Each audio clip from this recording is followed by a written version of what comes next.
Rede, seguimos juntos em Os Pingos nos Is.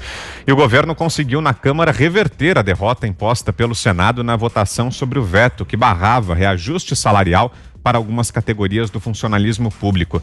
Em votação nesta quinta-feira, 316 deputados votaram pela manutenção do trecho barrado pelo presidente Jair Bolsonaro. Integrantes do Palácio do Planalto trabalharam intensamente para que o trecho não fosse derrubado. Além disso, o presidente da Câmara, Rodrigo Maia, desta vez atuou ao lado do governo para conseguir maioria na casa. Além disso, na manhã de quinta, o presidente Jair Bolsonaro chegou a dizer que seria impossível governar se o veto fosse derrubado. Com a decisão, continuam congelados até o fim de 2021 os salários dos servidores federais, estaduais e municipais, inclusive das áreas de segurança, saúde e educação. E para falar sobre essa decisão, está conosco agora aqui em Os Pingos nos Is, o líder do governo na Câmara, o deputado Ricardo Barros, a quem eu cumprimento aqui.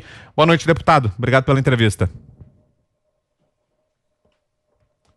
Ainda não ouviu o deputado, não sei se a gente está com alguma dificuldade ali na conexão, talvez seja só aqui no Boa Noite, na sequência, acho que o deputado está falando e eu não consigo ouvir ainda, não sei se quem está em casa está ouvindo. Aqui no estúdio pra gente não está legal, mas recebo a informação que está ok. Vou dar boa noite então. Boa noite mais uma vez, deputado, agora sim, agora ouço.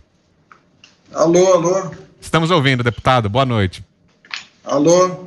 Acho que agora o deputado é que não nos ouve. Ele precisa colocar o fone de ouvido, não é isso? Acho que a gente vai ajustar isso. Daqui a pouquinho eu retomo o contato com o deputado. Antes quero ouvi-lo, Zé Maria, sobre essa decisão. Foi uma vitória do governo, né? Ah, sim. Foi uma vitória e uma vitória muito lógica, né? O que o Senado fez foi uma irresponsabilidade, uma tentativa de demonstração de força política desnecessária. Esse artigo é muito importante. O governo passou 60 bilhões de reais para estados e municípios e usar esses 62 milhões que seriam para combater aí o Covid, né? A Covid-19. Usar esse dinheiro para dar reajuste seria covardia, né, Vitor? É verdade. E aí, Fiuza, gostou da decisão da Câmara? Importante, né? Um passo importante. Eu acho que a gente tem nessa configuração que salvou, né, o país de um desastre aí montado pelo Senado Federal. A Câmara salvou. O Senado ficou muito mal em relação ao público, em relação ao país. Esses políticos mais velhos que se fantasiam de novos, que se falam muda Senado, etc. e tal, eles não estão entendendo o que se passa na opinião pública brasileira. Ela está muito esclarecida e a Câmara entendeu. E eu quero destacar a liderança do deputado Rodrigo Maia nessa matéria, porque ele poderia ter ajudado, encaminhado a aprovação, mas ele poderia ter sido mais discreto, porque ele vinha fazendo um pouco também essa política de contra o bolsonarismo, porque ele tem umas amizades aí na imprensa, numa imprensa aí que queria derrubar o governo. E eu achei que o Rodrigo Maia foi muito assertivo, né? Ele disse, ele reiterou aquele compromisso assumido pela responsabilidade fiscal, ele trabalhou de uma maneira muito eficaz, como chegou a fazer na reta final da reforma da Previdência, e eu espero que isso tenha sido uma percepção de que a agenda vencedora para qualquer político hoje que não queira ficar para trás é a agenda de reconstrução do país, que nesse momento é liderada pelo governo, mas que tem que ser tocada junto com o Congresso e tem muita coisa para fazer pela frente, reformas, privatizações, né? Eu espero que isso tenha sido um despertar de consciência aí dos políticos na Câmara dos Deputados. Bom, e agora sim a gente conversa então com o deputado Ricardo Barros, o líder do governo na Câmara. Cumprimento mais uma vez. Boa noite, deputado. Boa noite a todos. Prazer estar com vocês.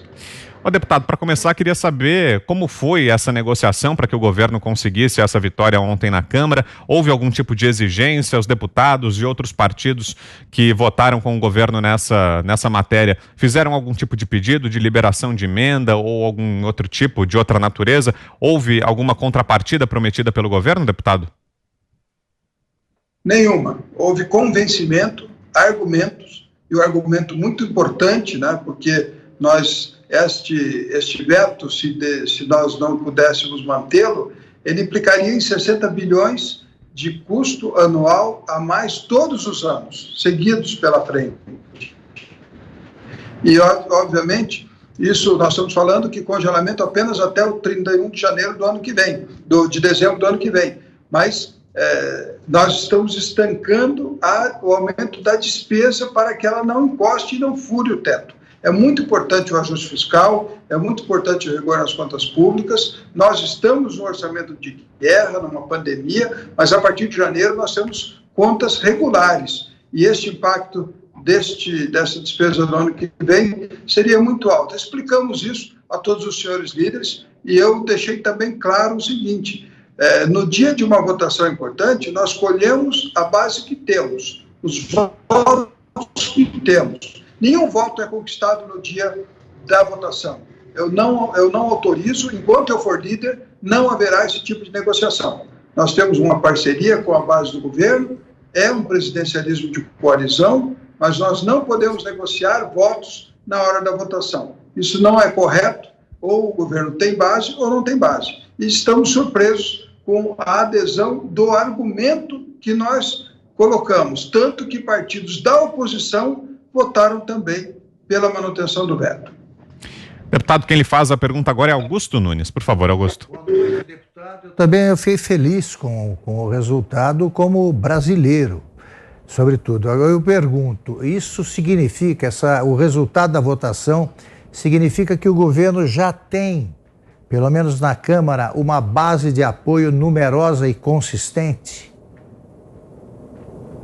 O presidente Fernando Henrique começou, a partir de fevereiro, dialogar com presidentes e líderes partidários.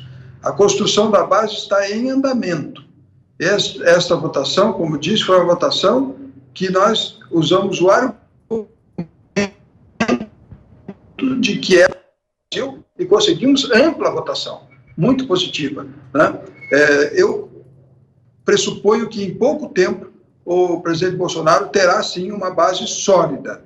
Eu não posso afirmar isso porque não tive tempo de tratar com cada líder partidário da base do governo para entender como os seus parlamentares se comportam em relação às matérias que o governo pretende votar. Eu vou me reunir com cada líder e vou falar de reforma tributária, reforma administrativa, vamos falar do saneamento, do gás, da autorização para novas ferrovias, das privatizações, de todos os temas que interessam ao Brasil e ao governo, e aí sim eu vou poder ter noção de como está a base do governo na Câmara. Semana que vem, eu já devo ter esta posição. A próxima pergunta é de Guilherme Fiuza. Diga, Fiuza. Pois é, deputado, esse ambiente, o senhor acaba de explicar, né, está tomando aí um pouco a temperatura ali da situação, de que tipo de lealdade se pode esperar. Mas essa situação de ontem é muito eloquente em relação ao entendimento, né, o que nós de fora pelo menos achamos que houve uma apreensão da mensagem de responsabilidade fiscal muito clara por parte aí da maioria na Câmara dos Deputados. A pergunta é porque nós temos aí pela frente uma agenda que envolve novos sacrifícios, o senhor acabou de citar privatizações, alguns temas que envolvem um certo tabu, inclusive, né? A questão de não prolongar mais do que se pode os auxílios emergenciais. O senhor vê realmente uma tomada de consciência na maioria da Câmara dos Deputados em relação a essa agenda pós-pandemia, que é uma agenda que envolve sacrifício, mas que é uma agenda de reconstrução? Com certeza. O Congresso Nacional sabe da sua responsabilidade, aprovou todas as medidas da Covid. O presidente Bolsonaro está preocupado em cuidar das pessoas, tanto que liberou recursos ilimitados para a saúde, combater a pandemia da Covid, e também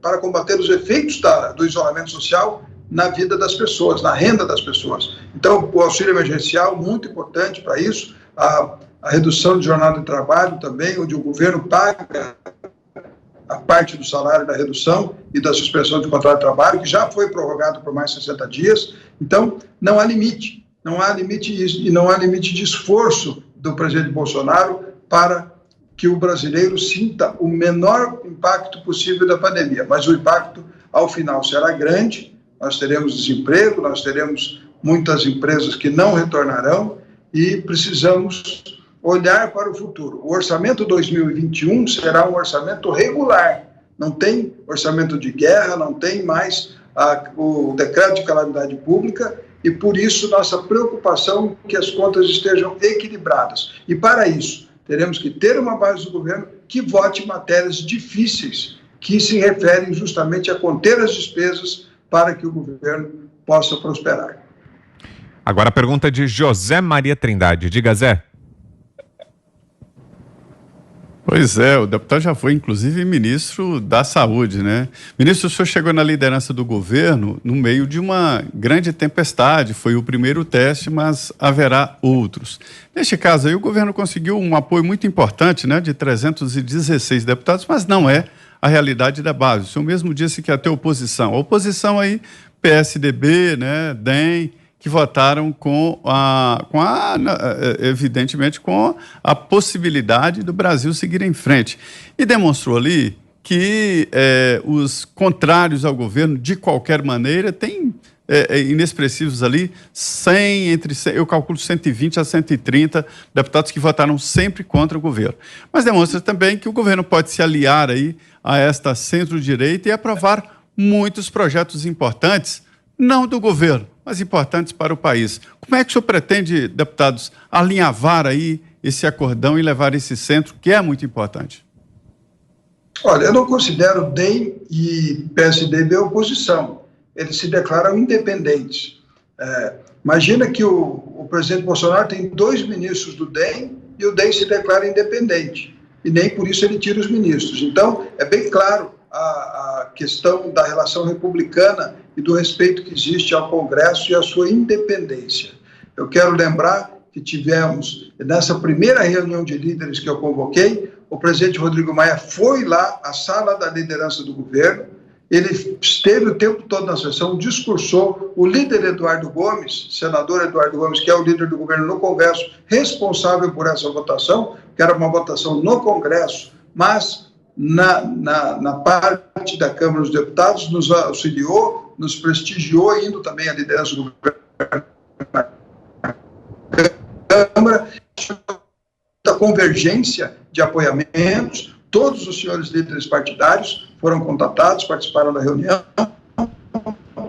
e todos que puderam contribuir com o seu voto. Muitos militares votaram a favor da manutenção do veto, mesmo eventualmente contra a sua categoria, porque foram convencidos de que isso era importante. E eu falo de votos a favor no PDT, né, que é o partido de oposição.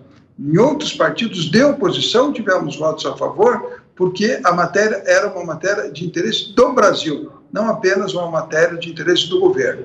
Então, nesse sentido, é que eu falo que essa votação foi muito relevante, mas a construção da base de governo sólida, nós concluiremos o trabalho que o presidente começou desde fevereiro, conversando com os partidos, nós concluiremos em breve, e aí sim saberemos com o que podemos contar em votações difíceis. Mas é preciso entender também que não é assim, olha, nós temos 280 que votam tudo com o governo. Não é assim. Em algumas matérias que são afetas à base parlamentar daquele deputado, ele não acompanha o governo.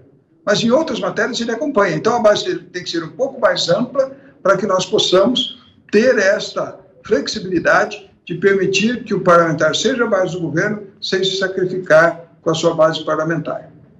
Deputado, e no começo do ano que vem teremos eleição à presidência da Câmara. Queria saber do senhor quem é o candidato do governo para essa votação. A nossa Constituição fala que legislativo, executivo e judiciário são poderes harmônicos e independentes. O governo não vai participar de eleição no legislativo.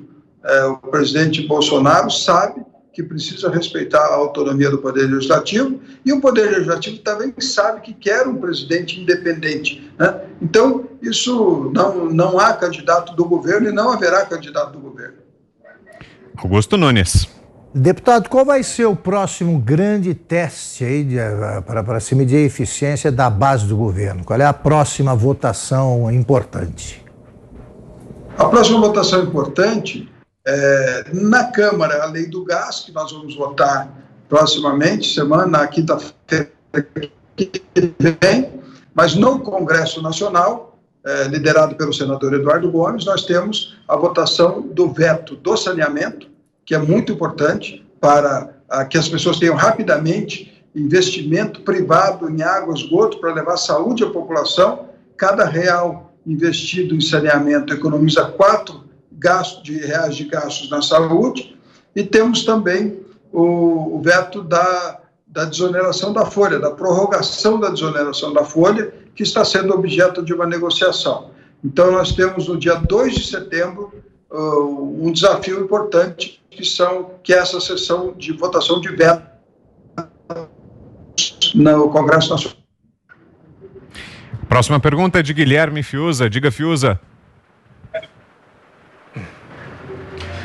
Deputado, nessa agenda vindoura, né, tem alguns pontos aí que vão despertar muita polêmica, inclusive, eventualmente, opondo a Câmara ao Senado Federal. Outro ponto em que o Senado entregou um abacaxi para a Câmara foi na chamada lei das fake news, né, também conhecida como lei da mordaça, né? É uma lei que é uma excrescência, que traz instrumentos de instituição de checadores da verdade, né, o que é uma censura mascarada sobre as redes sociais, fora instrumentos de monitoramento de WhatsApp, etc. Como é que o senhor vê? O senhor tem algum prognóstico para o que acontecerá com esse projeto na Câmara? Bem, eu sou vice-presidente da CPI da Fake News. Eu entendo, quando a gente faz uma CPI, ou uma CPMI, né, que essa é mista, nós buscamos identificar um problema, né, debater amplamente esse problema, encontrar soluções legislativas para esse problema e, ao término da CPMI ou da CPI, produz-se um projeto de lei, né, para que seja votada, uma emenda constitucional para que seja votada para solucionar essa questão. O nosso senador, coronel, o Ângelo Coronel, ele, presidente da CPI, ele produziu um projeto de lei e colocou para votar no Senado antes do término da CPI. Eu, enquanto participante da CPMI, eu acho melhor nós encerrarmos a CPMI com o conjunto de todos os parlamentares que participaram, propormos um projeto de lei e aí votarmos o projeto de lei proposto pela comissão, porque ele representará a visão de todos os partidos ali representados numa legislação que avance no sentido de evitar que a rede social seja usada para incentivar as pessoas a não vacinar os filhos, para incentivar jovens ao suicídio ou à automutilação ou a outras atitudes não adequadas à sociedade. E outras, né, fora outras ações que são feitas na web, na internet, que são em desfavor da sociedade. Este é o objetivo. Além do processo político, também de investigar se foi usado, se houve abuso ou se houve crime na eleição, com o social, muito importante que nós precisamos criar legislação para isso, para coibir o uso da internet, das redes sociais, para induzir jovens a erro, para induzir a sociedade a erro. É uma matéria importante e relevante e eu acho que temos que aguardar a conclusão desta.